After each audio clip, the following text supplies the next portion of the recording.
And Yeah. also cheese. Yeah, go for it. Cheese. Well, welcome. We are back with the Volvo and we're going to do a bit of a product test today. Some of you may be following along at home and would know that this motor has a blown head gasket, but it's not too bad, but it is bad enough that it's probably a financial write-off for the car, not worth fixing professionally. It's probably a $2,000 job, maybe even more, and the car's just not worth having that kind of money sunk into it. So rather than just write it off, we might as well have a play, and we thought we would try this head gasket fix. So I wouldn't normally advise these, but given we've got nothing to lose, it's worth a shot. And this motor is actually probably one of the best candidates for it as far as the symptoms, because it does run, it does drive, and it doesn't actually overheat. The only thing it's doing is consuming coolant slowly, and it has a bit of a misfire in a couple of the cylinders. And so what we're going to do is we're going to pop this stuff in. We're just going to follow the instructions. There are a few different things you could do differently to the instructions, but we'll just follow the instructions and see what happens. So let's get stuck into it. Yeah, let's do that. All right, let's do that. There are a lot of different head gasket fixes on the market. The one we've gone with today is this Rislone head gasket fix. Seems to have some decent reviews out there, fairly good chance of working compared to some of the others. There is another product I really would have liked to have used first, and that's called Steel Seal. The Steel Seal is one that Scotty Kilmer recommends. He's one of those well-known YouTube mechanics, and he said he's had quite a lot of success with that in the past. I would have liked to have used that because it doesn't actually have any solids in it, and so it's a sort of a lower impact additive, and it just uses chemical reactions at the head gasket to form and fix the seal, whereas this one has solids in it, and these ones with solids in it can potentially hurt the rest of your cooling system, especially if it's in not very good condition. It can seize things up, and I've seen it freezing up thermostats and causing issues with heater cores, but this is the only one we could get our hands on, so it seems to be the best in the market in our area that we could get easily, so we'll give it a crack. So the instructions on this one are pretty simple. There are a couple of things you could do if you wanted to go the extra step just to try and protect things. You could pull your thermostat first. Yes, you can put it in very soon. You could pull the thermostat, you could do a couple of other things, but we're not going to do anything. We're just going to follow the instructions directly. The only other thing that's not in the instructions is you want to make sure you have enough space in your cooling system to take the whole bottle, or half the bottle if it's a smaller motor. So really, the instructions are very simple. Allowing it to cool, or using a cold motor. This one hasn't been started in 24 hours. Shake it well, pour it in, and then run it for 15 minutes with the heater turned on hot and the fan on high. And then after those 15 minutes, you let the engine cool right down again. So pretty confident we've got enough space here. Our reservoir is completely empty and it's gurgling, so there's definitely space in the hoses as well. So we're going to go ahead and pour all this in. You ready, Dion? Yeah. Okay, let's do it. So hey, can you put the funnel in there? Pick it up, put it in the hole. There we go. All right, so we're going to use our funnel, and then we're going to carefully open this. Then I am gonna pour it in. You're going to pour it in? Yeah. Okay, so here, grab it really carefully. And we're going to pour it in slowly, okay? Plenty of space. There we go. Rub-a-dub-dub. I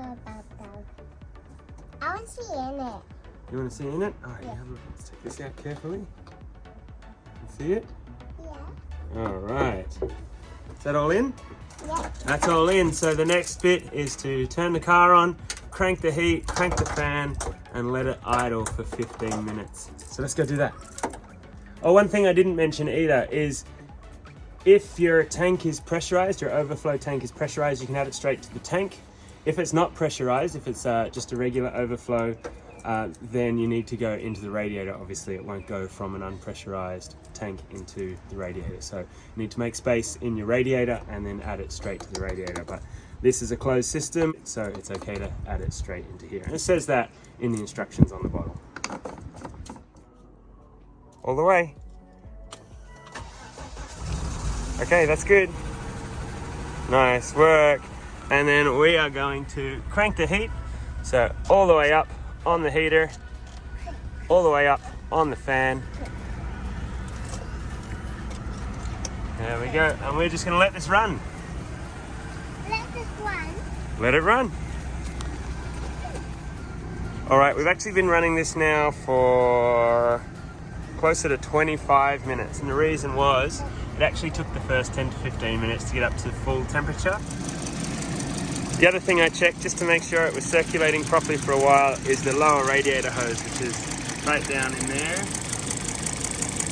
That one right there. And it wasn't until about 10 or 15 minutes it actually started to get hot. So until that lower radiator hose starts warming up, you know that the thermostat hasn't opened and it's not at full temperature. So we've now run it for about 10 minutes at full temperature, and then we're going to shut it off and let it cool right down. Now the instructions say that's all you need to do, but everything I've read and everyone that's given feedback on this has said it's worth doing a couple of times, maybe even more. So we'll probably do this again this evening and then see how we go from there. Well, we're back with a little bit of a public safety announcement. Whilst the engine's cooling down, I've been doing some more research, and what I found is that we need to be careful with radiator fixes that contain a sodium silicate, because if they get in the engine oil they can mess up the motor quickly. And looking at this one, it does contain sodium silicate, and given we were getting a little bit of residue in the engine oil, what I'm probably going to do now that we've done the first sealant cycle, I might actually drop this oil and put fresh oil in. I've got some spare in the garage, but as you can see on here, it's milky up the top here, and the oil itself is starting to get a little milky as well. So that coolant is mixing with the oil a little bit, so we're going to drop that out before it causes any more damage. Hopefully we catch it soon enough and that it's already done a bit of a seal, and that we don't cause any more problems. But apparently a lot of the complaints people have about these head gasket fixes is that soon after they blow their motor, and that'll be why, is if you don't get that coolant out of the oil real quick, especially if it's got that sodium silicate in it, then you can cause problems. So we're going to drop this now, and then also we'll be able to tell if we're still getting coolant in the oil, because we'll have fresh oil in there and we'll know if new coolant gets in. I'll just quickly drop this oil now, you don't need to see me do it, and then we'll do another cycle once it's cooled right down. Alright team, we're ready to go again. We've got some nice clean oil in there. I had some lying around the garage. You can see the old oil here. If you look closely, definitely milky, pretty gross. Maybe that we're too far gone here and we've got too much of that head gasket fix in the oil, or it could just be that that's from when we gave it the old Italian tune-up, and that's probably what blew coolant into the oil in the first place, because we didn't have it in the oil up until yesterday. But you know, it's good to run it in the old oil first, then dump out the old contaminated oil and try again, so at least we'll know if we've made any progress. So let's go start it up. Alright, we're back again. It's nice and cold, so we're going to do one more cycle. We'll hold it just above 1,000 just to warm it up a little quicker. Got the old automatic choke on there, and we'll see how it goes. So just a quick summary of the circumstances and what we did. We found out we had coolant in the oil, so we ran a head gasket fix through the coolant. It's still in there, it's a leave-in one. We did end up changing the oil as well, because as we ran the motor more, we realized there was quite a lot of coolant in there and it got very, very milky, so we changed that oil out. We also learned to check your product. Does it have sodium silicate in it? If it does, according to reviews out there, then you definitely want to make sure that sodium silicate doesn't get in your oil. So after we put this in and ran it, we did drop that oil, as I said. Got any coolant out of it, whether it was old coolant or post putting this in, make sure all of that was out of the oil, so we have fresh oil in there now. The good thing is now, after we've run it up to full temperature multiple times, all of that milkiness has cleared. We did have a little bit residual after we changed the oil, but it's all gone now, it's all boiled off, so we're not getting any more coolant in the oil at idle and low revs. So So we'll need to just start driving it now and see if that coolant does slowly disappear or if we've potentially fixed that problem. I'll report back if it has fixed that problem, but I'm suspecting we'll still slowly lose coolant as we drive the car around. I think it maybe did help a little tiny bit. I feel like it starts better now. It's not as lumpy or as hit and miss with the startup. I feel like it starts up a lot better, but we still have a misfire in cylinder 3. And in fact, I don't think cylinder 3 is firing at all. So probably means there's something even more major than that, or the head gasket is just so far gone that it's not able to be sealed up easily. And I would also say that if you are using or trying this kind of product, it is definitely a last resort. I wouldn't do it on a motor that you feel like you could possibly be spending the time and effort rebuilding. This is just to squeeze the last that you can out of a motor you've already written off. So what we really need to do is some proper diagnostics, do a compression test or something like that, see if it's worth looking into this anymore. So I'll do another video on how to do a compression test and we'll see if we can get a final verdict on this motor.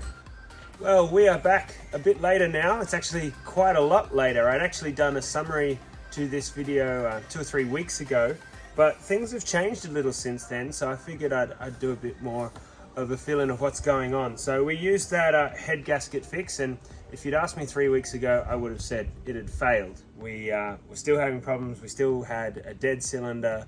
The cooling system was still unsettled. However, for the last 3 or 4 weeks, or the last maybe 200 or 300 kilometers, we've had perfect coolant level. We haven't lost any coolant at all. I haven't had to top it up. It stays at the right level. The heater's working properly. Everything seems to be going okay there. Now, unfortunately, it hasn't fixed our misfire problem. I think the cylinder's actually dead. So what we'll do is a bit of a compression test on that. We'll do a different video to confirm that. However, thinking about the head gasket fix on its own, I think potentially it has kind of helped. So it's definitely helped the car sort of stabilize. It starts a lot better, it's a bit more reliable, and as I say, now we're not losing coolant quickly, and I haven't had to top it up in over 200 kilometers. So that's a plus. Call that a semi-win. If that was the only problem, then it'd be a full win. But yeah, we're gonna have to dig a little deeper into this motor and find out what's happened. As I say, I think there's something a little more going on. So catch us in the next video. We'll do a bit of a compression test and we'll check a few things out, see if we can't get a final verdict on whether this motor is completely kaput or not. But it does still run and drive, so we'll keep beating it around. It's a nice safe car and it does seem to haul around okay, so you know, might as well drive it into the ground and see what life we can get out of this if we nurse it and treat it carefully. So join us for the next one. We'll do that compression test and we'll see you there.